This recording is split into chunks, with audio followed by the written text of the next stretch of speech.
നമസ്കാരം. നമുക്ക് എന്നോടൊപ്പം ഇന്ന് വേദിയിലുള്ളവരൊക്കെ വളരെ പ്രഗത്ഭരായ ഡോക്ടേഴ്സാണ്. മാത്രമല്ല ജനങ്ങളുമായിട്ട് ഇടപെട്ടും സമൂഹത്തിലും ഒക്കെ ഒരുപാട് അവബോധം സൃഷ്ടിക്കുകയും ഈ ആരോഗ്യ മേഖലയിൽ ഒരുപാട് കോൺട്രിബ്യൂഷനുള്ള ആൾക്കാരാണ്. അപ്പോൾ അവരുമായിട്ട് നമ്മൾ ചർച്ച ചെയ്യുമ്പോൾ നമുക്ക് നമ്മുടെ മനസ്സിലേക്ക് പെട്ടെന്ന് ഓടിയെത്തുന്ന കുറച്ച് കാര്യങ്ങൾ, പുതിയ കാലവും പുതിയ രോഗങ്ങളും എന്നുള്ള ഈ വിഷയത്തിൽ എല്ലാ ഏരിയ നമുക്ക് ടച്ച് ചെയ്യാൻ പറ്റില്ല. എന്നാലും ചില ഏരിയാസ് എങ്കിലും ടച്ച് ചെയ്ത് അതിനോട് നീതി പുലർത്താൻ കഴിയുമെന്ന് ഞാൻ വിശ്വസിക്കുന്നു.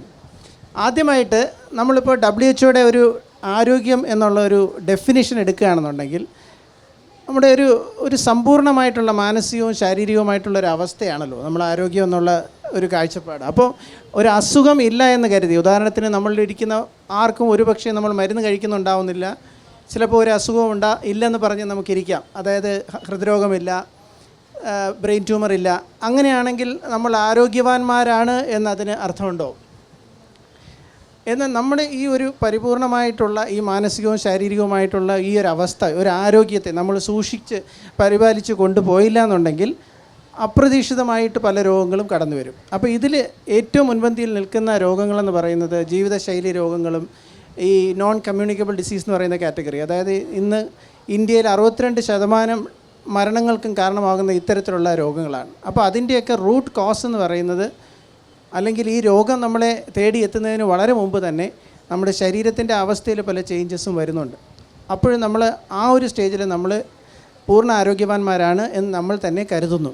അപ്പോൾ നമ്മൾ ഈ രോഗങ്ങളെ എങ്ങനെയാണ് ശരിക്കും നേരിടേണ്ട, അല്ലെങ്കിൽ അത് വരാതിരിക്കാൻ നോക്കേണ്ട, അല്ലെങ്കിൽ നമ്മുടെ ഒരു നല്ല ഒരു ചിട്ടയായ ഒരു ജീവിതവും ആരോഗ്യ ജീവിതം നമ്മൾ നയിക്കേണ്ടത് എങ്ങനെയാണെന്നതിനെക്കുറിച്ച് കുറച്ച് നമ്മളെ ഒന്ന് എൻലൈറ്റൻ ചെയ്യുമ്പോൾ സാർ, ശ്രീജിത്ത് സാറിനോടാണ് ആദ്യത്തെ ചോദ്യം.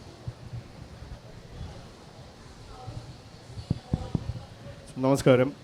ആദ്യമായിട്ട് ഇവിടെ ഇരിക്കുന്ന എല്ലാവരെയും ഞാൻ അഭിനന്ദിക്കുന്നു. കാരണം ആരോഗ്യം വളരെ ബോറിംഗ് ആയിട്ടുള്ളൊരു കാര്യമാണ്.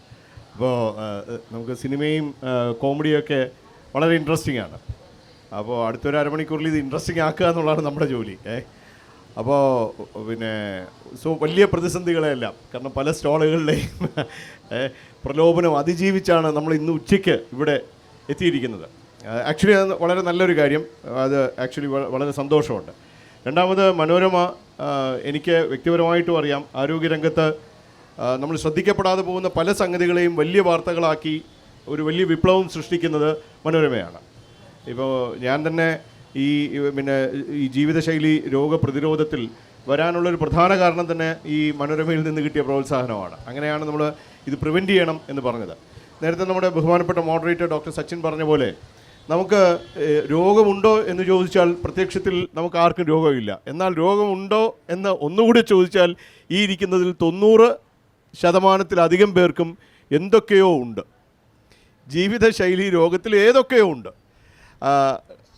പ്രമേഹമാകാം, പ്രഷറാകാം, കൊളസ്ട്രോൾ ആകാം, ഫാറ്റി ലിവർ ആകാം, പോളിസിസ്റ്റിക് ഓവറി ആകാം, ഡിപ്രഷനാകാം. അപ്പോൾ ഇതിലൊന്നില്ലാത്ത ഒരു കുടുംബം ഇന്ന് കേരളത്തിലില്ല.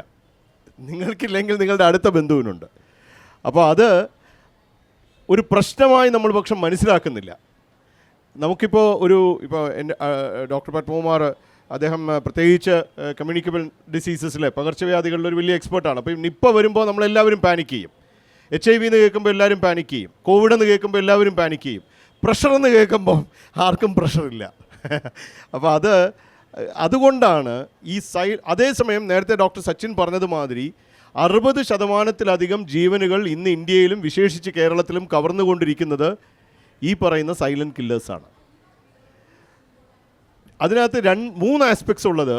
ഒന്ന്, ഭീകരമായ രീതിയിൽ അത് വർദ്ധിച്ചുകൊണ്ടിരിക്കുന്നു എന്നുള്ളതിന് ഞാനിപ്പോൾ വലിയ സർവേ ഫലങ്ങളൊന്നും തരണ്ട. നമുക്ക് തന്നെ അറിയാം, നമ്മുടെ കുടുംബത്തിൽ 10, 20, 30, 40 കൊല്ലം മുമ്പ് ഇതൊന്ന് നമ്മൾ എത്ര പേര് കേട്ടിട്ടുണ്ട്? ഡയാലിസിസ് എന്ന് പറഞ്ഞു കഴിഞ്ഞാൽ ആർക്കറിയാം? പണ്ട് നമ്മൾ ജയപ്രകാശ് നാരായൺ ഡയാലിസിസ് എന്ന് പറയുമ്പോൾ നമ്മളെല്ലാം വീട്ടിൽ ചോദിക്കും എന്താണ്. ആ വീട്ടിലും ആർക്കും അറിഞ്ഞുകൂടാ. ഇന്ന് എല്ലാ മുക്കിലും ഡയാലിസിസ് സെൻ്ററുണ്ട്.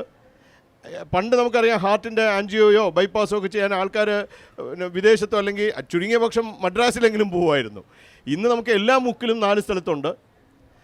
അപ്പോൾ ഈ അവസ്ഥയിലേക്ക് എന്തുകൊണ്ട് എത്തി എന്നുള്ളത് നമ്മൾ അറിഞ്ഞിട്ടുണ്ടോ? നമ്മുടെ വീട്ടിൽ ഞാൻ അടുത്ത വീട്ടിലേക്കല്ല പോകുന്നത്, നമ്മുടെ വീട്ടിൽ ഞാൻ ഈ പറഞ്ഞ പ്രശ്നം ഇല്ലാത്ത ഒന്നുകിൽ നമുക്കോ അല്ലെങ്കിൽ നമ്മുടെ കുട്ടികൾക്കോ അല്ലെങ്കിൽ നമ്മുടെ അച്ഛനോ അമ്മയ്ക്കോ, അതിനപ്പുറം പോകണ്ട, ഇല്ലേ? അപ്പോൾ അത്രയും വലിയൊരു പ്രശ്നമായത് എന്തുകൊണ്ടാണ്? അതിന് കാരണം നമുക്കതിനെക്കുറിച്ചുള്ള ഒരു അവബോധം വളരെ കുറഞ്ഞു പോയതുകൊണ്ടാണ്. അത് പ്രോഗ്രസ് ചെയ്യുന്നതിൻ്റെ ഒരു അടയാളമാണ്. കാരണം നമുക്കിപ്പോൾ ഇതിനകത്ത് പ്രധാനപ്പെട്ട കാരണങ്ങൾ, ഞാൻ ഒരുപാട് സമയം എടുക്കില്ല, എനിക്കറിയാം എല്ലാവർക്കും പറയാനുണ്ട്, പക്ഷേ എല്ലാം പറഞ്ഞു വരുമ്പോഴേക്കും ചിലപ്പോൾ സമയം കിട്ടില്ല എന്നുള്ളതാണ് പ്രധാനപ്പെട്ട 3-4 കാര്യങ്ങൾ ആദ്യമേ അങ്ങ് പറയാമെന്ന് കരുതിയത്. ഇതിനകത്ത് നമുക്ക് കഴിഞ്ഞ 30 വർഷത്തിൽ അല്ലെങ്കിൽ 40 വർഷത്തിൽ വന്ന പ്രകടമായ വ്യത്യാസങ്ങൾ: 1, നമ്മുടെ ഭക്ഷണം മോശമായി; 2, നമുക്ക് വ്യായാമം ഇല്ലാതെയായി; പിന്നെ മദ്യപാനം, പുകവലി, സ്ട്രെസ്സ്, അങ്ങനെയുള്ള കാര്യങ്ങൾ.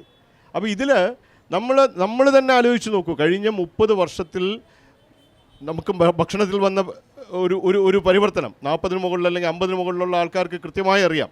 അന്നത്തെ നോൺ വെജ് എത്ര, അന്നത്തെ മിഠായികൾ എത്ര, അന്നത്തെ പിന്നെ ഒരാൾക്ക് കിട്ടുന്ന ഭക്ഷണം എത്ര. അപ്പോൾ അത് പാടെ മാറി. ഇന്ന് നമുക്ക് ഭക്ഷണത്തിൽ നിന്ന് രക്ഷപ്പെടാൻ സാധിക്കില്ല. നമ്മുടെ സമൂഹത്തിൽ ഒരു സാധാരണ ജീവിയായി ജീവിക്കണം. ഇപ്പോൾ കല്യാണത്തിന് പോയി സദ്യ ഉണ്ടാകാതെ പോയാൽ വീട്ടുകാർക്ക് പരിഭവമാണ്. അപ്പോൾ സാധാരണ ജീവിയായി ജീവിക്കണമെങ്കിൽ ഇഷ്ടമുണ്ടെങ്കിലും ഇല്ലെങ്കിലും ധാരാളം കഴിക്കണം. ദീപാവലിക്ക് കഴിക്കണം, ഓണത്തിന് കഴിക്കണം, പെരുന്നാളിന് കഴിക്കണം. അതിൻ്റെ ഇമ്പാക്റ്റ് നമ്മൾ അറിയുന്നില്ല. മറുവശത്ത് ഇവിടെ ഇരിക്കുന്ന എൻ്റെ പ്രായത്തിലുള്ള ആൾക്കാർക്കൊക്കെ അറിയാം, നമ്മൾ സ്കൂളിലോ കോളേജിലോ പഠിക്കുമ്പോൾ നിറഞ്ഞ് കവിഞ്ഞിരുന്ന സൈക്കിൾ ഷെഡുകൾ ഇന്ന് അപ്രത്യക്ഷമായി.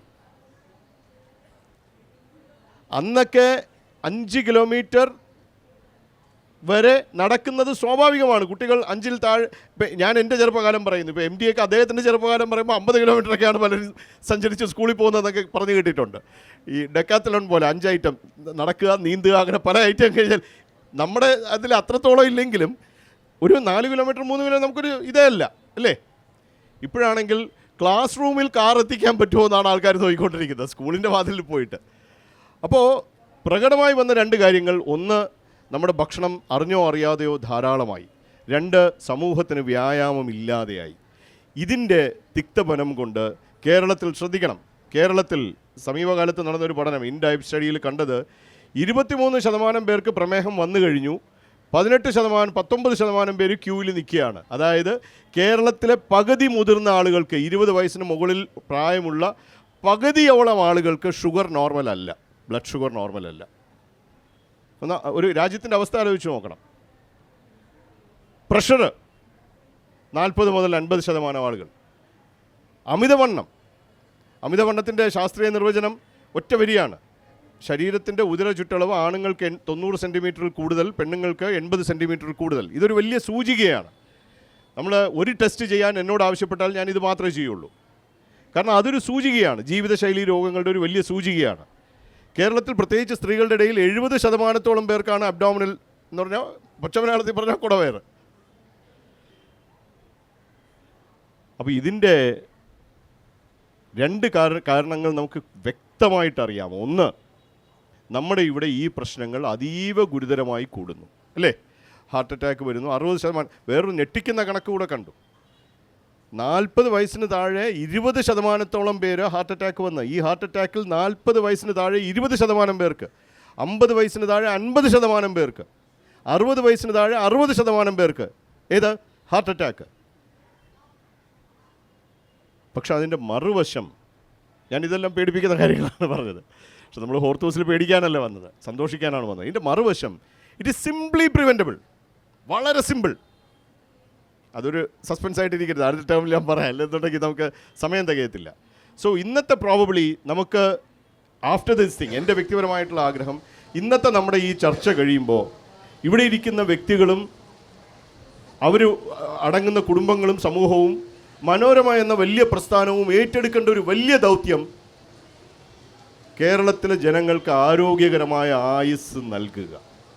അതിനുവേണ്ടിയുള്ള ലളിതമായ 1-2 പോംവഴികൾ ഞാൻ നിർദ്ദേശിക്കുക, എല്ലാവരും അംഗീകരിക്കുകയാണെങ്കിൽ ആ പോംവഴികൾ നമ്മൾ നടപ്പിലാക്കുക, ഒറ്റയ്ക്കും കുടുംബത്തിലും സമൂഹത്തിലും. ഇപ്പോൾ സാറ് പറഞ്ഞാൽ നമുക്കൊരു കാര്യം മനസ്സിലായി. നമ്മുടെ ഈ വയറെന്ന് പറയുന്നത് ഷാറൂഖ് ഖാനും ഹൃത്തിക് റോഷനും മാത്രമല്ല, നമുക്ക് എല്ലാവർക്കും ഈ 6 പാക്ക് ഒന്നും ഇല്ലെങ്കിലും ഈ വയർ 90 സെൻറ്റിമീറ്ററിന് താഴെ പിടിക്കാൻ പറ്റണം. അതിന് ആദ്യമായിട്ട് നമ്മൾ വയർ മെഷർ ചെയ്യണം. ഇവിടെ ഇരിക്കുന്ന എത്ര പേര് വയർ മെഷർ ചെയ്യും? രാവിലെ വയർ സ്റ്റേപ്പിട്ട് നോക്കാറുണ്ടോ? എന്നാൽ ഇന്ന് മുതൽ അത് ചെയ്യണമെന്നാണ് എൻ്റെ ഒരു അഭിപ്രായം. കാരണം that is A easiest method. കാരണം ഉള്ളിലുള്ള വിസറൽ ഇതിൻ്റെ എത്രത്തോളം ഫാറ്റ് നമ്മുടെ ഉള്ളിലെ ഓർഗൻസിലുണ്ട് എന്നുള്ളതിൻ്റെ ഒരു സൂചികയാണത്. അപ്പോൾ അത് വളരെ ഇമ്പോർട്ടൻറ്റ്, സ്ട്രെസ്ഫുൾ. സാറത് പറഞ്ഞു പോകുന്നതിനിടയിൽ പറഞ്ഞതുകൊണ്ട് എംഫസൈസ് ചെയ്യാൻ വേണ്ടി പറഞ്ഞു എന്നേ ഉള്ളൂ. രണ്ടാമതായിട്ട് നമ്മളിപ്പം പത്മകുമാർ സാറുമായിട്ട് ഡിസ്കസ് ചെയ്യാൻ പോകുന്നത്, നമുക്കെല്ലാം ഇപ്പോൾ കേരളത്തിൽ ഭയങ്കര ഇൻട്രസ്റ്റ് ജനിപ്പിക്കുന്ന ഒരു കാര്യം പുതുതായിട്ട് വരുന്ന അസുഖങ്ങൾ. ഇതൊക്കെ എവിടെ നിന്ന് വരുന്നു എന്ന് നമ്മൾ ആലോചിച്ച് പോകുന്ന അസുഖങ്ങളാണ്. കേരളത്തിലും ലോകത്തും ഒക്കെ ഉണ്ട്. അപ്പോൾ നമ്മൾ കോവിഡിനെ കുറിച്ച് കേട്ട് നിപ്പ, മങ്കി പോക്സ്, അങ്ങനെ പുതിയ നമ്മൾ കേട്ടിട്ടില്ലാത്ത പല രോഗങ്ങളും നമ്മളിപ്പോൾ കേട്ടുകൊണ്ടിരിക്കുകയാണ്. അപ്പോൾ ഇതിനകത്ത് കുറേ ഡിസീസുണ്ട്. എമർജിങ് ഡിസീസ് എന്നും റീ എമർജിങ് ഡിസീസ് എന്നൊക്കെ പറയും. അതായത് മുമ്പ് നമ്മൾ കേട്ടിട്ടില്ല പോയെന്ന് വിചാരിച്ച രോഗങ്ങൾ തിരിച്ചു വരുന്നു, അല്ലെങ്കിൽ കേട്ടിട്ടേ ഇല്ലാത്ത രോഗങ്ങൾ, അല്ലെങ്കിൽ പണ്ടുണ്ടായിരുന്ന രോഗത്തിൻ്റെ ഒരു പുതിയ രൂപം. ഒരു പോക്സ് വൈറസ് തന്നെയാണ് മങ്കി പോക്സ്, അത് വേറെ രൂപത്തിൽ വരുന്നു. അപ്പോൾ ഇങ്ങനെയൊക്കെ പുതിയ വൈറസുകളും പുതിയ രോഗങ്ങളും വരാൻ ഇതിൻ്റെ പ്രശ്നം എന്താണ്? ഇത് നമ്മുടെ പ്രശ്നം കൊണ്ടാണോ വരുന്നത്, അല്ലെങ്കിൽ ഗവൺമെൻറ്റിൻ്റെ പ്രശ്നം കൊണ്ടാണോ വരുന്നത്, ഹെൽത്ത് സിസ്റ്റത്തിൻ്റെ പ്രശ്നം കൊണ്ടാണോ വരുന്നത്? അത് ഇനി വൈറസാണോ പ്രശ്നക്കാരൻ, അതേ നമ്മളാണോ പ്രശ്നക്കാരൻ? എന്തുകൊണ്ട് ഈ എമർജിങ് ഡിസീസസ് വരുന്നു sir? Thank you doctor Sachin. ബഹുമാനപ്പെട്ട സുബ്രഹ്മണ്യൻ സാർ, പ്രിയപ്പെട്ട ശ്രീജിത്ത്, പ്രിയമുള്ളവരെ, ആദ്യമായിട്ട് കേരളത്തിലെ തന്നെ ഇന്ത്യയിലെ തന്നെ ആദ്യത്തെ സാഹിത്യ നഗരിയായി യുനെസ്കോ തിരഞ്ഞെടുക്കപ്പെട്ട കോഴിക്കോട് വരാനും മലയാള മനോരമ സംഘടിപ്പിച്ച ഈ സാഹിത്യ കലോത്സവത്തിൽ പങ്കെടുക്കാനും സാധിച്ചതിലുള്ള സന്തോഷം രേഖപ്പെടുത്തിക്കൊള്ളട്ടെ. കോഴിക്കോടെന്ന് പറയുമ്പോൾ ആദ്യം മനസ്സിൽ കടന്നു വരുന്നത് കോഴിക്കോടൻ ഹൽവയാണ്. ഞാൻ ആലപ്പുഴക്കാരനാണ്.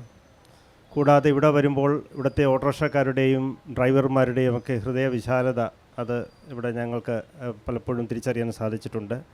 അതുപോലെ തന്നെ വലിയൊരു സഹൃദയരുടെ കൂട്ടായ്മയുള്ള സ്ഥലം കൂടിയാണ് കോഴിക്കോട്. അതുകൊണ്ടായിരിക്കും മലയാള മനോരമ സധൈര്യം ഈ ഒരു സാഹിത്യ കലോത്സവം ഇവിടെ സംഘടിപ്പിക്കുവാനായി മുൻകൈ എടുത്തത് എന്ന് ഞാൻ കരുതുകയാണ്. ഇന്ന് ഈ ഉച്ചനേരം ഇവിടെ കൂടിയിരിക്കുന്ന, പ്രിയപ്പെട്ട ശ്രീജിത്ത് സൂചിപ്പിച്ചതുപോലെ, ഇവിടെ കൂടിയിരിക്കുന്ന ഈ സഹൃദയരുടെ കൂട്ടം തന്നെ അതിൻ്റെ ഒരു ഉദാഹരണമാണ്. ഒരു ആരോഗ്യ സംബന്ധിയായിട്ടുള്ളൊരു വിഷയത്തെക്കുറിച്ച് ചർച്ച ചെയ്യാൻ പോലും ഈ കലോത്സവത്തിൻ്റെ ഇടയിലും ഇത്രയും ആൾക്കാർ ഇവിടെ എത്തിയേർന്നു എന്നുള്ളതിൽ വലിയ സന്തോഷമുണ്ട്. എന്നെ ഏൽപ്പിച്ചിരിക്കുന്ന ദൗത്യം, ബഹുമാനപ്പെട്ട മോഡറേറ്റർ പറഞ്ഞത്, ഡോക്ടർ ശ്രീജിത്ത് സൂചിപ്പിച്ചതിൻ്റെ നേരെ വിപരീതമായിട്ടുള്ള തരത്തിലുള്ള രോഗങ്ങളെ നമ്മൾ രണ്ടായിട്ട് തരംതിരിച്ചിട്ടുണ്ട്. കമ്മ്യൂണിക്കബിൾ ഡിസീസസ്, അതായത് പകരുന്ന രോഗങ്ങൾ, നോൺ കമ്മ്യൂണിക്കബിൾ ഡിസീസസ്, പകരാത്ത രോഗങ്ങൾ. അതിൽ പകരാത്ത രോഗങ്ങളെക്കുറിച്ചാണ് ഡോക്ടർ ശ്രീജിത്ത് സൂചിപ്പിച്ചത്. ഇനിയും പകരുന്ന രോഗങ്ങളെക്കുറിച്ച്, പകർച്ചവ്യാധികളെക്കുറിച്ച് കുറച്ച് കാര്യങ്ങളാണ് ഞാൻ സൂചിപ്പിക്കാൻ പോകുന്നത്. കാരണം പനിയെന്ന് പറയുന്നത് ഏറ്റവും വലിയ ഒരു ഭയമുണ്ടാക്കുന്ന ഒരു ഘടകമായി നമ്മുടെ കേരളത്തിൽ മാറിയിട്ടുണ്ട്. പനിപ്പേടി എന്ന് പറയുന്ന ഒരു പുതിയ ഭയം തന്നെ നമ്മുടെ മലയാളികളുടെ ഇടയിൽ ഉണ്ടായിട്ടുണ്ട്. അതിൻ്റെ കാരണമെന്ന് പറയുന്നത്, കഴിഞ്ഞ 2-3 പതിറ്റാണ്ടുകളായി നമ്മുടെ കേരളത്തിൽ ആകമാനം പടർന്നു പിടിച്ച പകർച്ചവ്യാധികളുടെ ശക്തമായിട്ടുള്ള വ്യാപനം തന്നെയാണ്. നമുക്കറിയാം, 80കളുടെയൊക്കെ തുടക്കത്തിന് മുൻപ് കേരള മോഡൽ ആരോഗ്യ മാതൃക എന്ന് പറയുന്നത് ആഗോള വ്യാപകമായിട്ട് പ്രകീർത്തിക്കപ്പെട്ട ഒരു ആരോഗ്യ മാതൃകയായിരുന്നു. അതിൻ്റെ കാരണമെന്ന് പറഞ്ഞത്, കുറഞ്ഞ ചെലവിൽ സാധാരണക്കാർക്ക് മെച്ചപ്പെട്ട ചികിത്സ നൽകാൻ സാധിക്കുന്ന ഒരു ചികിത്സാ സംവിധാനം നമുക്കുണ്ടായിരുന്നു എന്നുള്ളതാണ് ഈ കേരള മോഡൽ ആരോഗ്യ മാതൃക. ഞങ്ങളൊക്കെ പുസ്തകത്തിൽ പഠിച്ചിട്ടുണ്ട്. അത് 80കൾക്ക് മുൻപിലാണ്. പക്ഷെ അതിന് ശേഷം നമ്മുടെ കേരളത്തിൽ ഈ പകർച്ചേതര വ്യാധികൾ വ്യാപിക്കുന്നതോടൊപ്പം തന്നെ പകർച്ചവ്യാധികളുടെ അതിശക്തമായിട്ടുള്ള വ്യാപനമുണ്ടായി. പ്രധാനമായിട്ടും 3 തരത്തിലുള്ള പകർച്ചവ്യാധികളാണ് നമ്മുടെ കേരളത്തിൽ പടർന്നു പിടിക്കുന്നത്. ഒന്ന്, ബഹുമാനപ്പെട്ട മോഡറേറ്റർ സൂചിപ്പിച്ചതുപോലെ, ഒരു കാലത്ത് നമ്മൾ നിർമ്മാർജ്ജനം ചെയ്തു എന്ന് കരുതിയ രോഗങ്ങൾ പോലും ശക്തമായിട്ട് തിരികെ വരുന്നു. ഉദാഹരണത്തിന് കോളറയാണെങ്കിലും ടൈഫോയിഡ് ആണെങ്കിലും മഞ്ഞപ്പിത്തമാണെങ്കിലും ഇത് ശക്തമായിട്ട് തിരികെ വരികയാണ്. മലേറിയ ഉൾപ്പെടെയുള്ള രോഗങ്ങൾ. മറ്റൊന്ന്, പഴയ രോഗങ്ങൾ. ഒരു കാലത്തും ഇവിടെ നിന്ന് നമുക്ക് തുടച്ചു നിൽക്കാൻ സാധിക്കാത്ത രീതിയിലുള്ള എലിപ്പനി പോലെയുള്ള രോഗങ്ങൾ, ഛർദി അതിസാര രോഗങ്ങൾ തുടങ്ങിയവ. ഇതിനൊക്കെ പുറമെയാണ് 2007 ആലപ്പുഴയിലെ ചേർത്തലയിൽ പൊട്ടിപ്പുറപ്പെട്ട് കേരളം മുഴുവൻ വ്യാപിച്ച ചിക്കുൻ ഗുനിയ പോലെയുള്ള വൈറസ് രോഗങ്ങൾ. ഇപ്പോൾ ഏത് രോഗത്തിൻ്റെ പേര് പറയൂ, അത് കേരളത്തിലുണ്ടെന്ന് പറയുന്ന ഒരു സാഹചര്യമായിട്ടുണ്ട്. ലോകത്തിൻ്റെ ഏത് മൂലയിൽ ഒരു പകർച്ചവ്യാധി ഉണ്ടായിക്കഴിഞ്ഞാലും അത് അതിർത്തികൾ താണ്ടി, ഭൂഖണ്ഡങ്ങൾ താണ്ടി, കൃത്യമായിട്ട് ആലപ്പുഴയിലോ കോഴിക്കോടോ എത്തുന്ന ഒരു സാഹചര്യം ഉണ്ടായിരിക്കുകയാണ്. നമുക്കറിയാം 2018 നിപ്പ എന്ന് പറയുന്ന അതിമാരകമായിട്ടുള്ള വൈറസ് രോഗം 100%ഒക്കെയാണ് അതിൻ്റെ മോർട്ടാലിറ്റി എന്ന് പറയുന്നത്. അതുണ്ടായ സ്ഥലമാണ് കോഴിക്കോടെന്ന് പറയുന്നത് 2018. 19 അത് കൊച്ചിയിലുണ്ടായി, 21 23 എല്ലാം തന്നെ വീണ്ടും കോഴിക്കോട് റിപ്പോർട്ട് ചെയ്യുകയുണ്ടായി. അങ്ങനെ പുതിയ രോഗങ്ങൾ, ഇങ്ങനെ 3 തരത്തിലുള്ള പകർച്ചവ്യാധികളാണ് നമ്മുടെ കേരളത്തിൽ ഇപ്പോൾ കണ്ടുവരുന്നത്.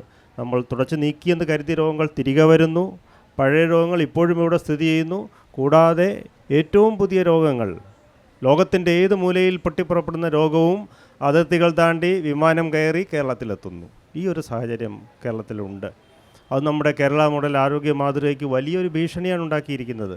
അത് ആരോഗ്യ മേഖലയിൽ മാത്രമല്ല, ടൂറിസം മേഖലയിലാണെങ്കിലും സാമൂഹിക സാമ്പത്തിക മേഖലയിലാണെങ്കിലും അയ്യോ കേരളത്തിലോട്ടാണെങ്കിലും ഞങ്ങളില്ല, അവിടെ ഈ പറയുന്ന ചിക്കൻ ഗുനിയായും നിപ്പയും ഒക്കെ ഉള്ള സ്ഥലമല്ലേ, ഇപ്പോൾ ഇത് അമീബിക് മസ്തിഷ്ക ജ്വരം എന്ന് പറയുന്ന വളരെ മാരകമായിട്ടുള്ള രോഗം, ഇതെല്ലാം ഇങ്ങനെ വീണ്ടും വീണ്ടും വരുന്നത് എന്തുകൊണ്ട്? ഒരേ ഒരു മറുപടിയേ ഉള്ളൂ. കേരളത്തിൽ പകർച്ചവ്യാധികൾക്ക് പടർന്നു പിടിക്കാൻ അനുകൂലമായിട്ടുള്ള എപ്പിഡമോളജിക്കൽ ട്രയാഡുണ്ട്. അതൊരു സാങ്കേതിക പദമാണ്. എന്താണ് ഈ epidemiological triad? Agent, host, environment, ഈ 3 ഘടകങ്ങൾ കേരളത്തിൽ അങ്ങനെ സമഞ്ജസമായി സമ്മേളിച്ചിരിക്കുകയാണ്.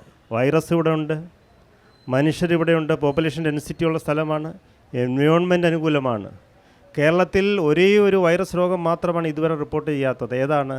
യെല്ലോ ഫീവർ, മഞ്ഞപ്പനി എന്ന് പറയുന്ന രോഗം മാത്രമാണ് കേരളത്തിൽ ഇതുവരെ ഭാഗ്യവശാൽ റിപ്പോർട്ട് ചെയ്യാത്തത്. കാരണം എന്താണ്? ഈ എപ്പിഡമോളജിക്കൽ ട്രയാഡിലുള്ള വൈറസ് ഇവിടെയില്ല, അതുകൊണ്ട് മാത്രമാണ്. പക്ഷേ ഏത് നിമിഷവും അതും വേണമെങ്കിൽ കടന്നു വരാം. അപ്പോൾ അങ്ങനെയുള്ളൊരു സാഹചര്യമാണ് കേരളത്തിൽ ഉള്ളത് എന്നുള്ളത് ഈ അവസരത്തിൽ ഞാൻ ഓർമ്മിപ്പിച്ചു കൊള്ളട്ടെ. അതിൻ്റെ പ്രതിരോധ മാർഗ്ഗങ്ങളെക്കുറിച്ചെല്ലാം നമുക്ക് അടുത്ത റൗണ്ടിൽ നമുക്കത് ചർച്ച ചെയ്യാം. അതിനോടനുബന്ധിച്ച് ഒരു ചോദ്യം ചോദിച്ചോട്ടെ. ഈ നമ്മുടെ ഹാബിറ്റേറ്റ്, ഓരോ വൈറസ്, ഓരോ നമ്മുടെ സ്പീഷീസ്, നമ്മുടെ പല പല മനുഷ്യരുണ്ട്, മൃഗങ്ങളുണ്ട്, പിന്നെ ബാറ്റുണ്ട്, അങ്ങനെയുള്ള ഇതെല്ലാം കൂടെ ഒരുമിച്ചാണല്ലോ നമ്മുടെ പ്രകൃതിയിൽ ജീവിക്കുന്നത്. എങ്ങനെ അവർക്ക് എല്ലാവർക്കും തന്നെ ഒരു ഹാബിറ്റേറ്റ് ഉണ്ട്, ഒരു എക്കോ സിസ്റ്റം ഉണ്ട്. അപ്പോൾ ഇപ്പം മനുഷ്യൻ അവരുടെ എക്കോ സിസ്റ്റത്തിലേക്ക് പോവുകയോ അല്ലെങ്കിൽ മറ്റൊരു ആനിമലിൻ്റെ എക്കോ സിസ്റ്റത്തിലേക്ക് പോവുകയോ അല്ലെങ്കിൽ ഈ സ്പീഷീസുകൾ തമ്മിൽ ആവുന്നതിൽ കൂടുതൽ സമ്പർക്കം വരികയോ അങ്ങനെയൊക്കെ ഉള്ള ഒരു സാഹചര്യം ലോകത്ത് പലയിടത്തും ഉണ്ടല്ലോ. അതും ഒരു കാരണമാണോ ഈ ഒരു പുതിയ രോഗങ്ങൾ ഉത്ഭവിച്ചു വരാനുള്ളൊരു കാരണം? ഞാൻ പറയാൻ ഉദ്ദേശിച്ചതും പറയാൻ വിട്ടുപോയതുമായിട്ടുള്ള കാര്യമാണ് ഡോക്ടർ സസിൻ സൂചിപ്പിച്ചത്. അതായത് നമ്മുടെ കേരളത്തിൽ പൊട്ടിപ്പുറപ്പെടുന്ന രോഗങ്ങളിൽ 90% സൂനോസിസാണ്, ജന്തുജന്യ രോഗങ്ങളാണ്. ജന്തുക്കളുമായിട്ട് അടുത്തിടപഴകുമ്പോൾ ജന്തുക്കളിൽ നിന്നും പടർന്നു പിടിക്കുന്ന രോഗങ്ങളാണ് 90%. സൂനോസിസ് എന്ന് പറയും. അതിൻ്റെ ഒരു പ്രധാന കാരണമാണ് ഡോക്ടർ സച്ചിൻ ഇവിടെ സൂചിപ്പിച്ചത്. നമ്മൾ ജന്തുക്കളുടെ, ജീവജാലങ്ങളുടെ ആവാസ വ്യവസ്ഥയിലേക്ക് നമ്മൾ കടന്നു കയറി.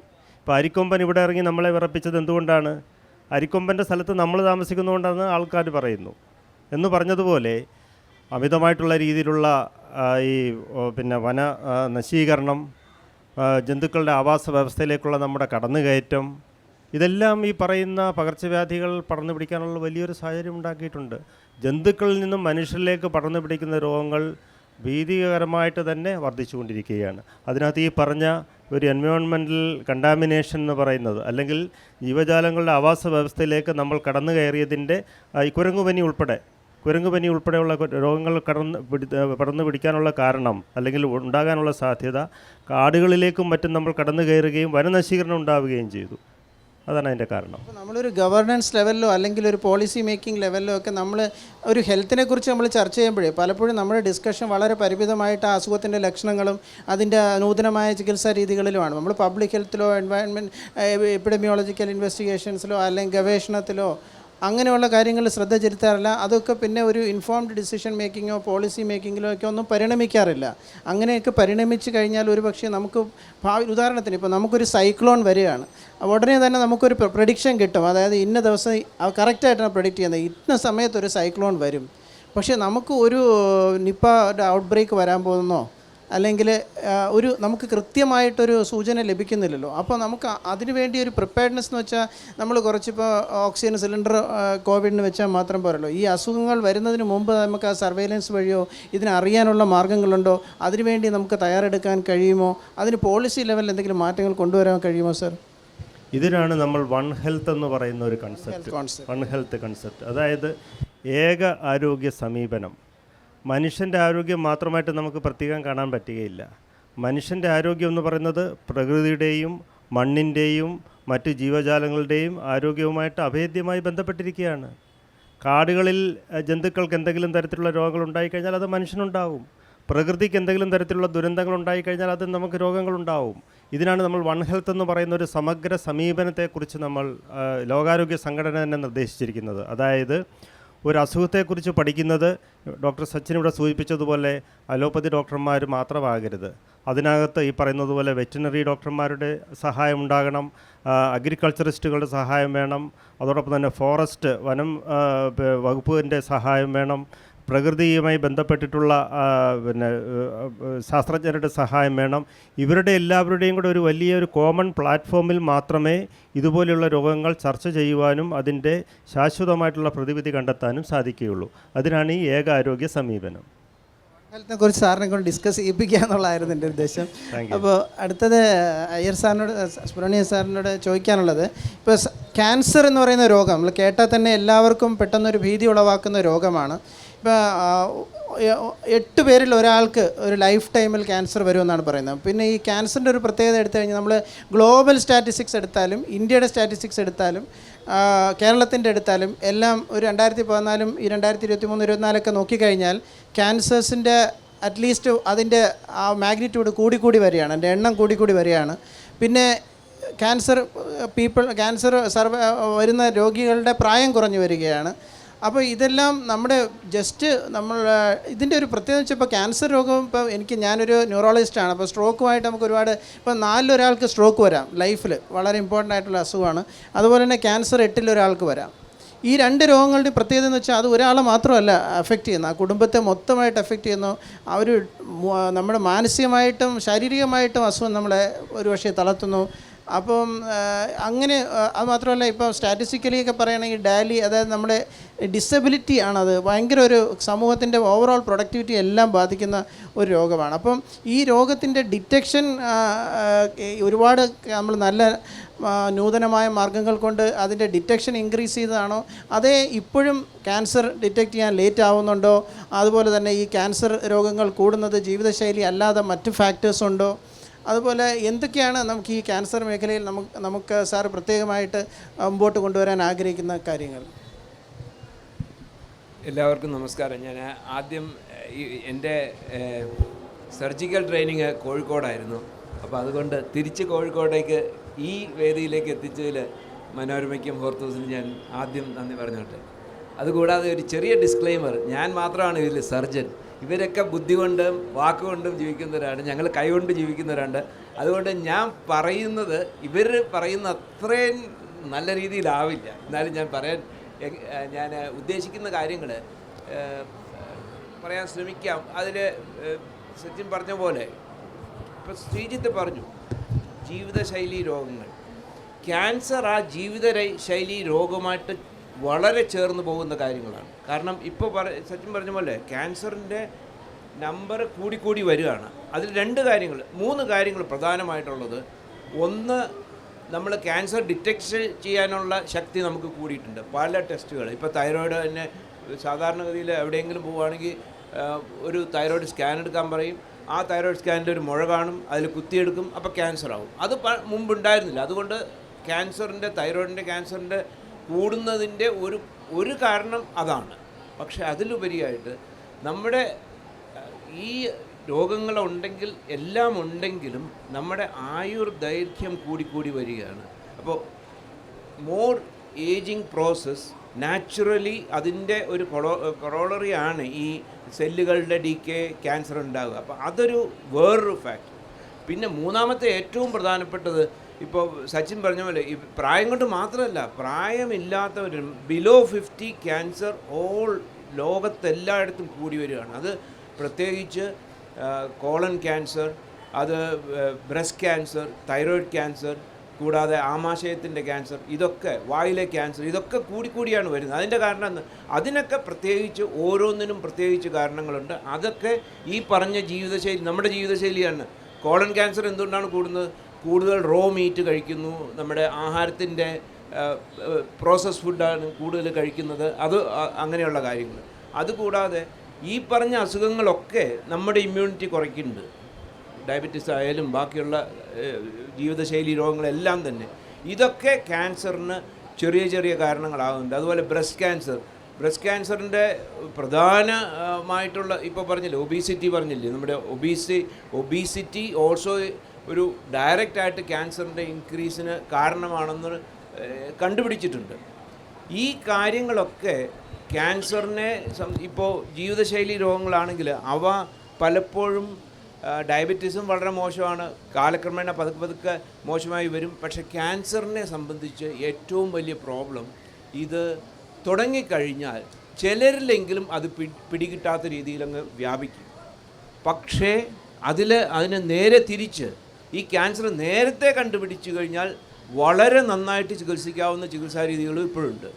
ഇത് രണ്ടും തമ്മിലുള്ള ബാലൻസാണ് നമുക്ക് വേണ്ടത്. ക്യാൻസർ വരാതിരിക്കാൻ നോക്കുക, പക്ഷേ വരികയാണെങ്കിൽ ആദ്യം തന്നെ കണ്ടുപിടിക്കാൻ ശ്രമിക്കുക. അതിനുള്ള എല്ലാ കാര്യവും ഇപ്പോൾ വായിലെ ക്യാൻസർ സ്ഥിരം വെറുതെ വായിൽ നോക്കിയാൽ മതി. വ്രണമുണ്ടോ ഇല്ലെങ്കിൽ ഉണങ്ങാത്ത മുറിവുണ്ടെങ്കിൽ ഒരു 3 ആഴ്ച കഴിഞ്ഞിട്ട് ഉണങ്ങിയില്ലെങ്കിൽ ഏതെങ്കിലും ഒരു ഡോക്ടറെ, ഡെൻറ്റിസ്റ്റിനെ ആയാലും കണ്ടാൽ മതി. അതുകൂടാതെ ഇപ്പോൾ വിട്ടുമാറാത്ത ചുമ, കൂടാതെ ഈ ഇതിലൊക്കെ ആണെങ്കിൽ നമ്മുടെ ബ്രസ്റ്റ്, സ്ത്രീകളിലാണ് ഈ ബ്രസ്റ്റിൻ്റെ സ്തനാർബുദമാണെങ്കിൽ മുഴകൾ കണ്ടു കഴിഞ്ഞാൽ നമ്മൾ ഉപേക്ഷിക്കാതെ പോയി കാണുക. അപ്പോൾ ഈ കാര്യങ്ങളൊക്കെ കൃത്യമായിട്ട് നോക്കുകയാണെങ്കിൽ നമുക്ക് ആദ്യം തന്നെ ക്യാൻസർ കണ്ടുപിടിക്കാൻ പറ്റും. അതിന് ചികിത്സയുണ്ട്. നമ്മുടെ ഇപ്പോൾ ഏറ്റവും വലിയ പ്രോബ്ലം നമ്മുടെ ജീവിത രീതി കൊണ്ട് ക്യാൻസറുകൾ നമ്മൾ തന്നെ വരുത്തി വയ്ക്കുന്നു. അത് വന്നാൽ തന്നെ പേടിച്ചിട്ട് ഈ ക്യാൻസർ വന്നാൽ ചികിത്സിച്ചാൽ നമ്മളെ കിട്ടില്ല, ക്യാൻസർ എന്നുള്ള ആ ഡയഗ്നോസ് വന്നു കഴിഞ്ഞാൽ തന്നെ നമ്മൾ തീർന്നു, അങ്ങനെ ഒരു വിദ്യാധാരണ എല്ലാവർക്കും ഉണ്ട്. അതുകൊണ്ട് പലപ്പോഴും നമ്മൾ ചികിത്സയ്ക്ക് തന്നെ പോവില്ല. ഈ 2 കാര്യങ്ങൾ നമ്മൾ നോക്കുകയാണെങ്കിൽ ക്യാൻസറിനെ പലപ്പോഴും നമുക്ക് കീഴടക്കാൻ സാധിക്കും. ഇപ്പോഴും ശ്രീ സാറിനോട് ഒരു ക്വസ്റ്റ്യനാണ്. നമ്മൾ ഫിസിക്കൽ വെൽനെസ് പോലെ തന്നെ ഇമ്പോർട്ടൻ്റ് ആണല്ലോ ഒരു മെൻ്റൽ വെൽനെസ്. അത് മെൻ്റൽ വെൽനെസ്സിനും നമ്മുടെ ഫിസിക്കൽ വെൽനെസ്സിലൊരു ഇമ്പാക്റ്റ് ഉണ്ട്. അപ്പോൾ ഞാൻ ഉദ്ദേശിക്കുന്ന മാനസിക രോഗങ്ങളെക്കുറിച്ച് മാത്രമല്ല, നമുക്ക് എല്ലാവർക്കും ഒരു സാധാരണ ജീവിതത്തിൽ തന്നെ ഇപ്പോൾ മെൻ്റലായിട്ടുള്ള ഒരുപാട് സ്ട്രെസ്സാകാം. അത് എന്തുകൊണ്ടാണ് അത് ഇപ്പോഴത്തെ ജനറേഷൻ എന്തുകൊണ്ടാണ്, അല്ലെങ്കിൽ നമ്മുടെ ഇപ്പോൾ പണ്ടേ ഉള്ളതാണോ, അത് ഇപ്പോഴും ആൾക്കാർക്ക് സ്ട്രെസ്സ് കൂടാനുള്ള കാരണങ്ങൾ എന്തൊക്കെയാണ്, നമ്മുടെ കൺട്രോളിലുള്ള കാര്യങ്ങൾ എന്തൊക്കെയാണ്, നമ്മൾ ആ ഒരു കാര്യം നമ്മൾ ഫിസിക്കൽ ഹെൽത്തിന് ഈ മെൻ്റൽ ഹെൽത്ത് എത്രത്തോളം ഇമ്പോർട്ടൻ്റ് ആണ്.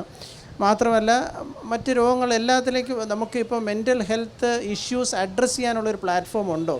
ഉദാഹരണത്തിന് നമുക്ക് വർക്ക് റിലേറ്റഡ് ആണെങ്കിലോ അല്ലെങ്കിൽ പഠിത്തത്തിൻ്റെ റിലേറ്റഡ് ആണെങ്കിലോ നമുക്ക് അതിൻ്റെ കൗൺസിലിംഗ് റിക്വയർമെൻറ്റ്സോ അല്ലെങ്കിൽ പ്രോപ്പർ ഗൈഡൻസോ നൽകാനുള്ള സാഹചര്യങ്ങൾ ഇന്ന് കൃത്യമായി കേരളത്തിലുണ്ടോ? അതിനെന്തൊക്കെയാണ് നമുക്ക് ചെയ്യാൻ കഴിയുക സർ? ഓക്കെ, അപ്പോൾ ഞാൻ ആക്ച്വലി നമ്മൾ അധികം ഇനി സമയമില്ല, അതുകൊണ്ട് എനിക്കറിയാം ഇനി ഒരു റൗണ്ടും കൂടെ എന്നിലേക്ക് എത്താനുള്ള സാധ്യത കുറവാണ്. അപ്പോൾ അതുകൊണ്ട് ചോദ്യകർത്താവിൻ്റെ ഉത്തരവും ഞാൻ പഠിച്ചുകൊണ്ട് വന്ന വേറൊരു ഉത്തരവും കൂടെ പറഞ്ഞിട്ട്, കാരണം ഇല്ലെങ്കിൽ അത് പറയാൻ സമയം കിട്ടില്ല. ഞാൻ സ്ട്രെസ്സിലേക്ക് വരാം. അപ്പോൾ ഞാൻ ആക്ച്വലി പ്രോബബ്ലി അനദർ ഒരു 3 to 4 minutes is what I may be getting. അപ്പോൾ അവിടെ ഞാൻ 1-2 ചെറിയ കാര്യങ്ങൾ പറഞ്ഞ് ഞാൻ സ്റ്റോപ്പ് ചെയ്യുകയാണ്. ഇതും അതിൽ ഒരു കാര്യമാണ്. അപ്പോൾ നമ്മുടെ എല്ലാവരുടെയും ഏറ്റവും വലിയ ഇൻസ്റ്റിങ്ക്റ്റ് എന്ന് പറയുന്നത് സർവൈവലാണ്. നമുക്ക് ജീവിക്കണം, മാക്സിമം ആയുസ് വരെ ജീവിക്കണം. ഒരുപക്ഷെ പരിണാമത്തിലെ ഏറ്റവും ഭാഗ്യമുള്ളൊരു കാലഘട്ടത്തിലാണ് നമ്മൾ ജീവിക്കുന്നത്. ഇന്ത്യക്ക് സ്വാതന്ത്ര്യം കിട്ടുമ്പോൾ ഇവിടുത്തെ ഒരു ശരാശരി പുരുഷായുസ് 30 വയസ്സിന് താഴെയാണ്. നമ്മൾ പറഞ്ഞാൽ വിശ്വസിക്കുമോ? അപ്പോൾ 60 വയസ്സിൽ അതുകൊണ്ടാണ് ഷഷ്ടിത്വ പൂർത്തി, അത് വലിയ അച്ചീവ്മെൻ്റാണ്. ഇന്ന് 60 വയസ്സിൽ കല്യാണം ആലോചിക്കും. അപ്പോൾ കാരണം പിന്നെയും നമ്മളൊരു 20-30 കൊല്ലമെങ്കിലും ജീവിക്കും. ഇന്ന് കേരളത്തിൻ്റെ ശരാശരി ആയുർദൈർഘ്യം 80കളിലേക്ക് എത്തുന്നു. പിന്നെയും എന്തിനാണ് ഈ ആർത്തി? ഇനിയും ഇതിൽ ഇത്രയും പോരെ എന്നുള്ള ഒരു ചോദ്യം വരാം. അപ്പോൾ അത്രയും പോരാ എന്ന് പറയുന്നത് 2 കാരണം കൊണ്ടാണ്. ഒന്ന്, നമുക്ക് ഏത് കാര്യമായാലും ഇപ്പോൾ നമ്മളൊരു നാരങ്ങ പിഴിയുമ്പോൾ ആണെങ്കിൽ പോലും we need to extract the complete juice. നമ്മൾ പകുതി പിഴിഞ്ഞ് കളയത്തില്ല. നമുക്ക് നമ്മുടെ ഒരു ലൈഫിൻ്റെ ഒരു പൂർണ്ണതയിലേക്ക് നമുക്ക് എത്താൻ സാധിക്കണം, അല്ലേ? ഇപ്പം പാശ്ചാത്യ രാജ്യങ്ങളിലൊക്കെ നമ്മൾ പറയും 60-70% പേരും തലനിരച്ചവരാണ്. അത് അവിചാരിതമായി ഉണ്ടായതല്ല, കാരണം മനുഷ്യൻ്റെ ആയുസ് അതുണ്ട്. ആ ആയുസ് നമുക്കുണ്ടാക്കണം. മറുവശത്ത് ഈ ആയുസ് സ്മൂത്തായിരിക്കണം. ഇയാൾ എല്ലാ ദിവസവും ഡയാലിസിസ് ചെയ്ത് 4 സ്റ്റെൻറ്റ് വിട്ടിട്ടല്ല അയാൾ 70 വരെ നിൽക്കേണ്ടത്. മാത്രമല്ല അവിചാരിതമായി നമ്മുടെ ഇടയിൽ ഞാൻ നേരത്തെ സൂചിപ്പിച്ച മാതിരി ചെറുപ്പക്കാരെ നമുക്ക് ഇതിൽ നഷ്ടപ്പെടുന്നു. ഇത് കംപ്ലീറ്റ്ലി പ്രതിരോധിക്കാൻ സാധിക്കും. നേരത്തെ നമ്മുടെ സാറ് പറഞ്ഞ മാതിരി, സുബ്രഹ്മണ്യൻ സാറ് പറഞ്ഞ മാതിരി ക്യാൻസർ ഉൾപ്പെടെ, ഞാൻ ക്യാൻസർ അതുകൊണ്ട് പ്രതിപാദിക്കാത്തതാണ്, അടുത്തിടയ്ക്ക് ഒരു പത്രത്തിലൊരു വലിയ റിപ്പോർട്ടുണ്ടായിരുന്നു, 7 കോളമുള്ള ഒരു റിപ്പോർട്ടുണ്ടായിരുന്നു. അതിൽ പറയുന്നത് കരൾ ക്യാൻസറിനുള്ള ഏറ്റവും പ്രധാന കാരണമായി മദ്യപിക്കാത്തവരിലെ കരളിലെ കൊഴുപ്പ് മാറി. നാഷ്, നോൺ ആൽക്കഹോളിക് സ്റ്റീറ്റോപതി എന്ന് പറഞ്ഞാൽ മദ്യപിച്ചോളാനല്ല ഈ പറയുന്നത്. മദ്യപിക്കുന്നവർക്ക് നമുക്കറിയാം കരൾ രോഗം ഉറപ്പാണ്. പക്ഷേ മദ്യപിക്കാത്തവരിലെ കരൾ രോഗം ഇന്ന് സമൂഹത്തിലെ ഏറ്റവും വലിയ പ്രശ്നമാണ്. കരൾ ഡോക്ടർമാർ സംസാരിക്കുമ്പോൾ ആദ്യം പറയുന്നത് നിങ്ങളുടെ കരളിലെ കൊഴുപ്പ് മാറ്റാനാണ്. ക്യാൻസർ ഡോക്ടർമാർ ആദ്യം പറയുന്നത് നിങ്ങളുടെ കരളിലെ കൊഴുപ്പ് അതും ഇതിലേക്കാണ് എത്തുന്നത്. മറ്റൊരു ഭാഷയിൽ പറഞ്ഞാൽ ഭക്ഷണവും മദ്യവും ഒന്നുപോലെയായി. കാരണം അവർക്കെവിടുന്ന, മറ്റവർക്ക് മദ്യപിച്ചുകൊണ്ട് വന്നു, ഇവർക്കെവിടുന്ന് ഈ പ്രശ്നം വന്നു? അവർ കഴിച്ച തെറ്റായ ഭക്ഷണത്തിൽ നിന്ന് വന്നു. അതിൻ്റെ അർത്ഥം എന്താണ്? അത് നമ്മൾ ഈ മെഡിസിൻ പഠിക്കുമ്പോൾ ഇതിൻ്റെ മെറ്റബോളിസം നമ്മൾ പറയും, അത് സെയിമാണ്. ഇത് രണ്ടും അമിതമായാൽ കൊഴുപ്പാവുകയാണ്. ആ കൊഴുപ്പടിയുന്നത് കരളിലാണ്. കരളിൽ കൊഴുപ്പടിയുന്നതാണ് ഈ എല്ലാ പ്രശ്നങ്ങളുടെയും തുടക്കം. ഇതിനുള്ള പോംവഴി വളരെ ലളിതമാണ്. 3 കാര്യം. 1, നല്ല ഭക്ഷണം കഴിക്കുക. ഭക്ഷണം കഴിക്കരുതെന്നല്ല, നമുക്ക് നിറയെ, വയറ് നിറയെ കഴിക്കാം, പക്ഷെ നന്നായി കഴിക്കാൻ നമ്മൾ പഠിക്കണം. സാധാരണ നമ്മൾ പറയണം അവൻ നന്നായി കഴിക്കും എന്ന് പറഞ്ഞാൽ ഒരു 7 പൊറോട്ട 2 ചിക്കൻ അവൻ നന്നായി കഴിക്കുന്നതാണ്. അതല്ല നല്ല ഭക്ഷണം.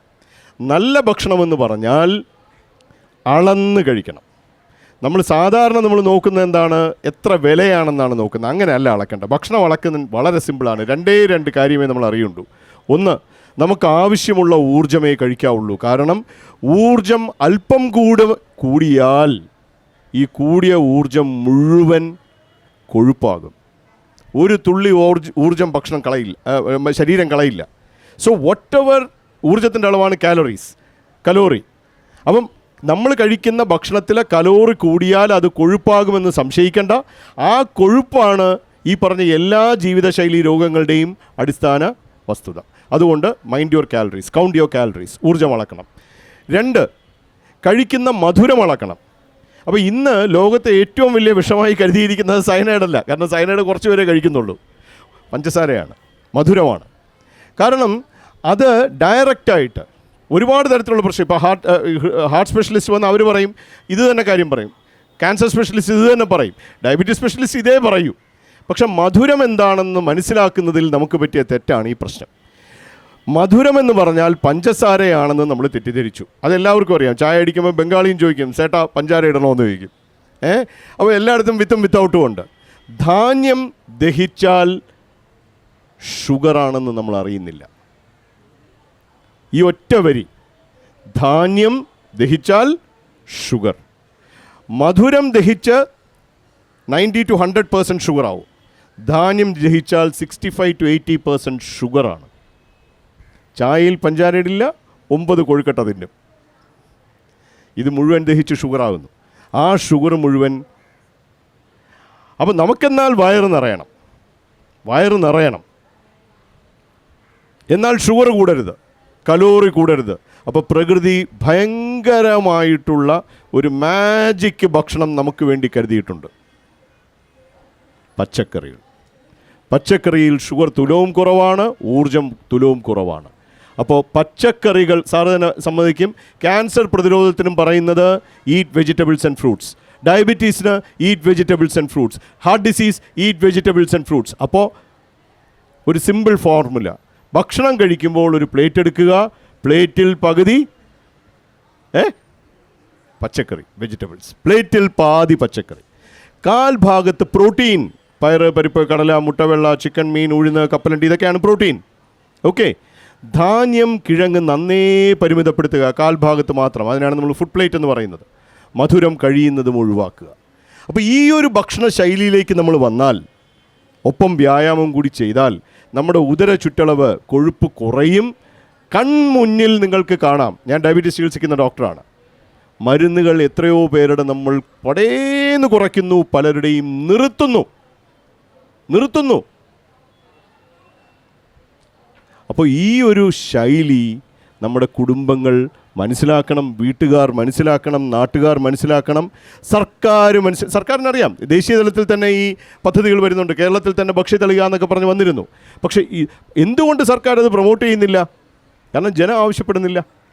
അപ്പോൾ അതുകൊണ്ട് നമുക്ക് ഇത്തരത്തിലുള്ളൊരു ഭക്ഷണ ശൈലി വരണം. 1 മിനിറ്റും കൂടെ ഞാൻ എടുക്കുന്നുള്ളൂ. 2ാമത്തെ കാര്യം, അപ്പോൾ ഭക്ഷണത്തിൽ count your calories, count your carbs. Simple. Okay.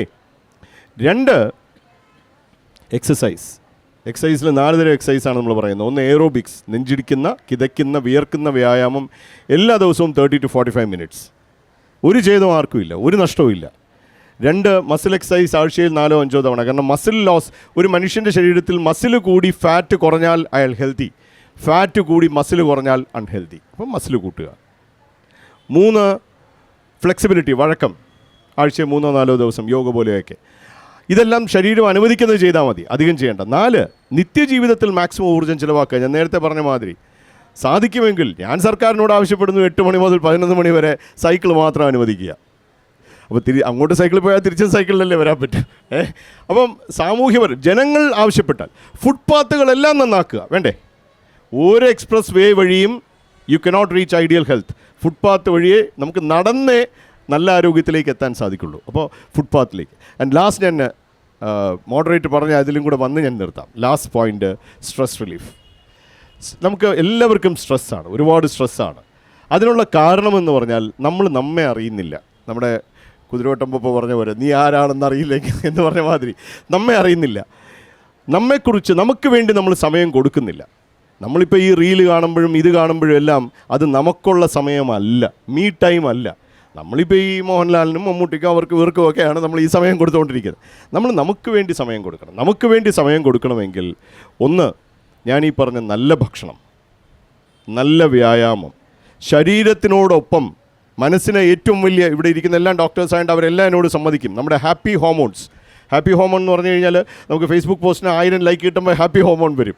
അപ്പോൾ ഇതേ ഹാപ്പി ഹോർമോൺ വരാനുള്ള ഏറ്റവും നല്ല ഉപാധി എക്സസൈസാണ്. 20 മിനിറ്റ് കഴിയുമ്പോൾ വന്നു തുടങ്ങും, 30 മിനിറ്റ് കഴിയുമ്പോൾ നന്നായി വരും, 40 മിനിറ്റ് കഴിഞ്ഞാൽ പിന്നെ ഉന്മാദമാണ്. അതുകൊണ്ട് എക്സസൈസ് ആണ്. And sleep, 5 to 8 hours sleep happy ഹോർമോൺസിന്. 2 കുറേ പുസ്തകം വായിക്കുക, പുതിയ അറിവുകൾ എടുക്കുക. അപ്പം നമ്മൾ ഫോക്കസ്ഡ് ആവുന്നു. ഈ റീൽസിൽ പറ്റുന്ന പ്രശ്നം എന്ന് പറഞ്ഞാൽ നമ്മുടെ അറ്റൻഷൻ സ്പാൻ കുറഞ്ഞു പോകും. ഞാൻ തന്നെ ഇപ്പോൾ 1 മിനിറ്റ് റീലിട്ട് കഴിഞ്ഞാൽ ആൾക്കാർ ചുരുക്കി പറഞ്ഞുകൂടെ എന്ന് ചോദിക്കും. അപ്പോൾ നമ്മുടെ ആ അറ്റൻഷൻ സ്പാൻ, അപ്പോൾ അതേസമയം ബുക്ക് വായിക്കുമ്പോഴേക്കും നമ്മുടെ അറ്റൻഷൻ സ്പാൻ കൂടുന്നു. നല്ല ഉറക്കം ഞാൻ ഓൾറെഡി പറഞ്ഞു. 2 minutes മെഡിറ്റേഷൻ, 2 to 3 minutes രാവിലെ വൈകുന്നേരം, അറ്റ്ലീസ്റ്റ് രാവിലെ. ഇപ്പോൾ ഈ സ്മാർട്ട് വാച്ചുകളിൽ ഒരു ആപ്പുണ്ട്, ഇതിൽ റിലാക്സ് എന്ന് പറഞ്ഞൊരു സാധനമുണ്ട്. നമ്മളത് ക്ലിക്ക് ചെയ്ത് കഴിഞ്ഞാൽ അത് നമ്മളെടുത്ത് 1 മിനിറ്റ് ശ്വാസം വലിക്കാൻ പറയും. ഇൻഹേൽ എന്ന് പറയുമ്പോൾ നമ്മൾ അകത്ത് വലിക്കണം, എക്സേൽ 1 മിനിറ്റ് ശ്വാസം വലിച്ചു കഴിയുമ്പോൾ നമ്മൾ റിലാക്സ്ഡ് ആവും. അത് ഫിസിയോളജിയാണ്. നമ്മുടെ ഹാർട്ട് റേറ്റ് കുറയും, നമ്മുടെ വേഗസ് നെർവിനെ സ്റ്റിമുലേറ്റ് ചെയ്തിട്ട്. അങ്ങനെ ഒരു 2 മിനിറ്റ് ദീർഘശ്വാസം, അത് ഒരു 5 മിനിറ്റ് വരെയൊക്കെ ചെയ്താൽ നല്ലത്. അപ്പം നമ്മൾ നമുക്ക് വേണ്ടി സമയം കൊടുക്കുക, നമ്മളെ സ്നേഹിക്കുക. ലാസ്റ്റ് എനിക്ക് പറയാനുള്ളത്, if you need help ask. നാണക്കേട് വിചാരിക്കരുത്. നമുക്കെല്ലാവർക്കും പ്രതിസന്ധികളുണ്ട്, നമുക്കെല്ലാവരും പ്രശ്നങ്ങളുണ്ട്. പക്ഷേ എനിക്ക് ഇനി ഇല്ലെന്നോ മുന്നോട്ടില്ലെന്നോ അല്ലെങ്കിൽ അവസാനിപ്പിക്കാമെന്നുള്ള ചിന്തയുടെ ആവശ്യമേ ഇല്ല. നമ്മെ സഹായിക്കാൻ നല്ലവരായ നിരവധി ആളുകളുണ്ട്. എന്തെങ്കിലും പ്രശ്നമുണ്ടെങ്കിൽ കൈ ഉയർത്തി സഹായം ചോദിക്കുക. തീർച്ചയായിട്ടും നമുക്ക് സഹായം ലഭിക്കും. Thank you sir.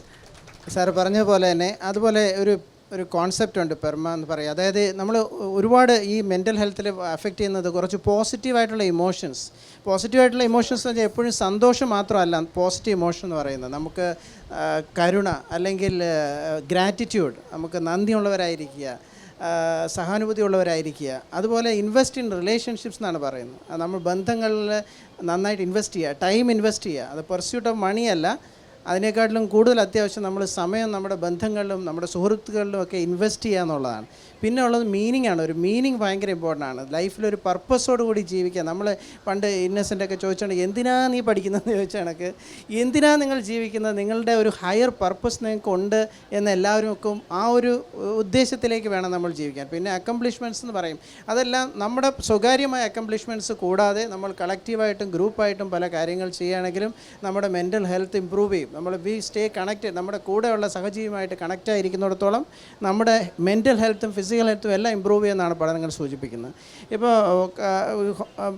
നമ്മുടെ ഒരു ക്വസ്റ്റ്യൻ ചോദിച്ചത് ഞാൻ സാറുമായിട്ട് ഷെയർ ചെയ്യുകയാണ്. അതിതാണ്, അത് സിമ്പിളായിട്ട് ചോദിക്കുകയാണെങ്കിൽ നമ്മൾ ഈ പകർച്ചവ്യാധികൾക്കെതിരെ നമ്മളുടെ രോഗങ്ങൾക്കെതിരായിട്ട് നമ്മൾ കുറച്ച് ഇൻ്റർവെൻഷൻ കൊണ്ടുവരുന്നു. അതിൽ വളരെ പ്രധാനമായിട്ടുള്ള ഒന്ന് വാക്സിനും, രണ്ടാമത്തുള്ളത് അസുഖം വന്നു കഴിഞ്ഞാൽ ചികിത്സിക്കുന്ന ആൻറ്റിബയോട്ടിക്കുമാണ്.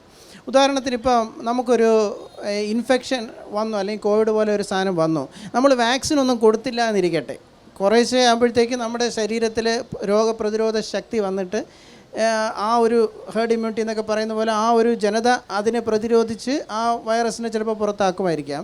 ചിലപ്പോൾ ഈ വൈറസ് നാച്ചുറൽ സർവൈവ് ചെയ്യാൻ വേണ്ടി ചിലപ്പോൾ ഒരു മ്യൂട്ടേഷൻ എടുത്ത് ചിലപ്പോൾ ഒരു കുറച്ചുകൂടെ വലിയ തീവ്രത ഇല്ലാത്തതോ അല്ലെങ്കിൽ ചിലപ്പോൾ തീവ്രത കൂടിയതോ ആയിട്ടുള്ള ഒരു വൈറസായിട്ട് പരിണമിക്കാം.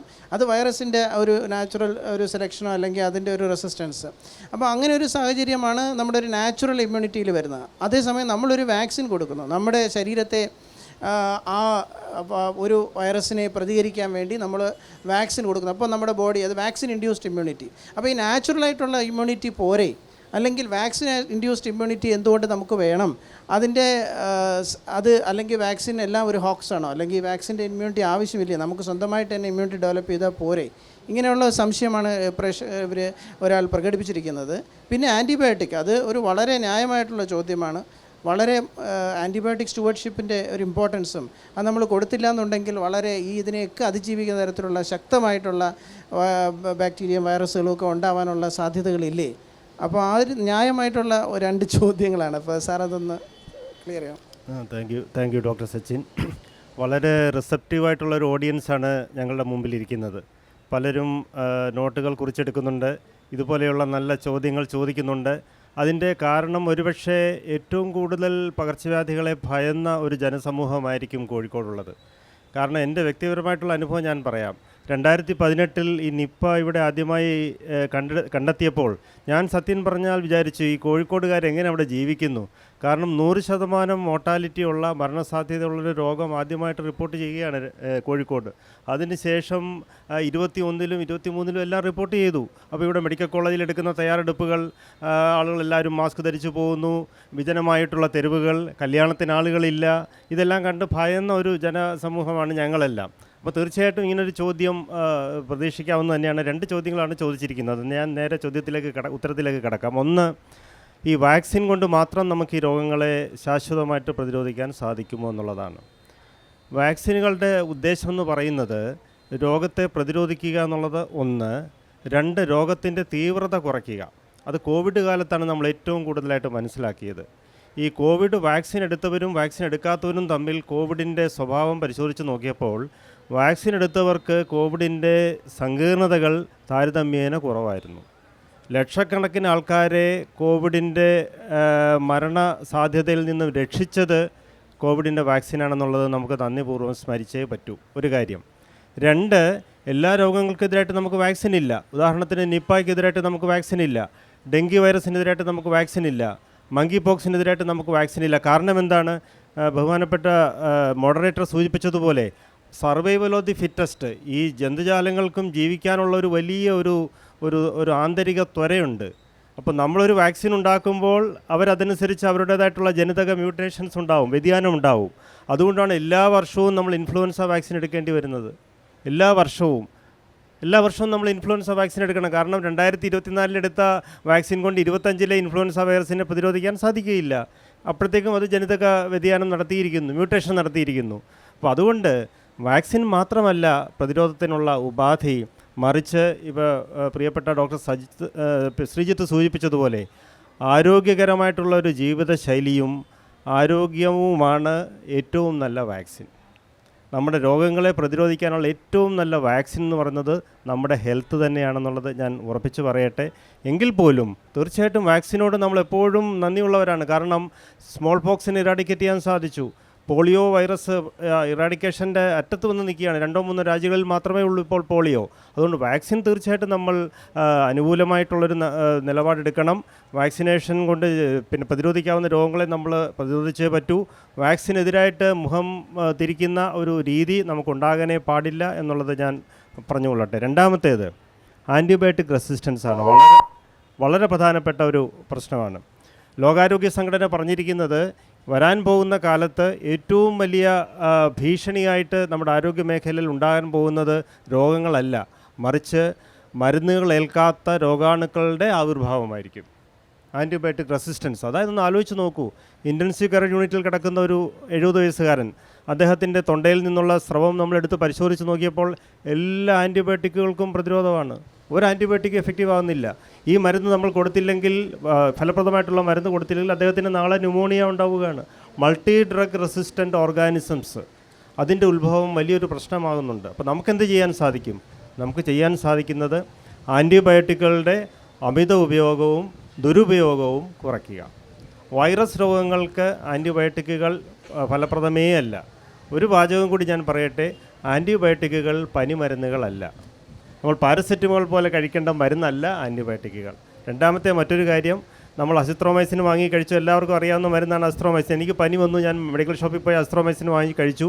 2 ദിവസം കഴിഞ്ഞപ്പോൾ പനി മാറി. എന്ത് ചെയ്തു? ഞാൻ മരുന്ന് നിർത്തി. ഒരിക്കലും ചെയ്യാൻ പാടില്ല. ആൻറ്റിബയോട്ടിക്കുകൾ അതിൻ്റെ കോഴ്സ് തന്നെ പൂർത്തിയാക്കണം. ഇല്ലെങ്കിൽ നാളെ വീണ്ടും നമ്മൾ അസിത്രോമൈസിൻ കഴിക്കുമ്പോൾ അത് ഫലപ്രദമാകാതെ വരും. അതുകൊണ്ട് തീർച്ചയായിട്ടും ആൻറ്റിബയോട്ടിക്കുകൾ നിസ്സാരമായി നമ്മൾ കാണാൻ പാടില്ല. അത് വളരെ ജുഡീഷ്യസ് യൂസ് എന്നാണ് പറയുന്നത്. അതിൻ്റെ യുക്തിപൂർവ്വമുള്ള ഉപയോഗം നമ്മൾ പ്രത്യേകം ശ്രദ്ധിക്കണം. Thank you.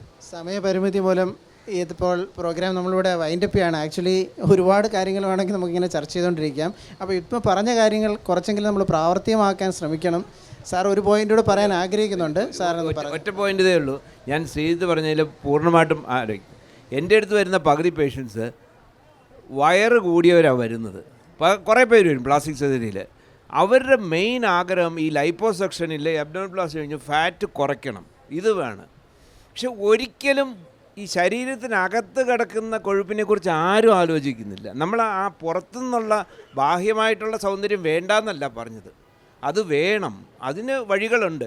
പക്ഷേ അതിൻ്റെ കൂടെ നമ്മുടെ അകത്ത് വരുന്ന ഈ മാലിന്യങ്ങളുണ്ടല്ലോ, അതിനെക്കുറിച്ചാണ് ഇപ്പോൾ ഈ പറഞ്ഞ പോലെ ശ്രീജിത്ത് പറഞ്ഞത്.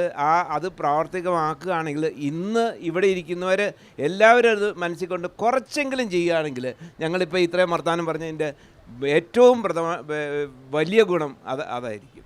ഇത് നല്ലൊരു അവബോധം സൃഷ്ടിക്കുന്നൊരു പരിപാടിയായിരുന്നു മനോരമ സംഘടിപ്പിച്ചത്. എനിക്ക് പക്ഷേ മനോരമയുടെ ഒരു നിർദ്ദേശം പറയാനുള്ളത്, എൻ്റെ ഒരു നിർദ്ദേശമാണ്, അലോപ്പതിയേതരം മെഡിസിനുകളെ കൂടി ഇത്തരം പരിപാടികളിൽ ഉൾപ്പെടുത്തണം. കാരണം ഇപ്പം നിപ്പ ആയാലും കോവിഡ് ആയാലും ഒക്കെ അലോപ്പതിയേതരം മെഡിസിൻസിനൊക്കെ നേറ്റീവ് മെഡിസിൻസ് എന്ന് പറയുന്നതിനൊന്നും അങ്ങോട്ട് പ്രവേശിക്കാൻ പോലും അനുവദിക്കാതിരുന്ന സംഗതികളുണ്ട്. ഇപ്പോൾ സാറ് വാക്സിനെ കുറിച്ചൊക്കെ പറഞ്ഞ് വാക്സിൻ വേണ്ടെന്ന് പറയുന്നവരൊക്കെ ഉണ്ട്. അപ്പോൾ അവർക്ക് അത്തരം ഒരു അവബോധങ്ങളും കൂടെ ഇതിലുണ്ടാവാനുള്ളൊരു ശ്രമം നടത്തണം എന്ന് മാത്രം പറഞ്ഞുകൊണ്ട് നിർത്തുന്നു.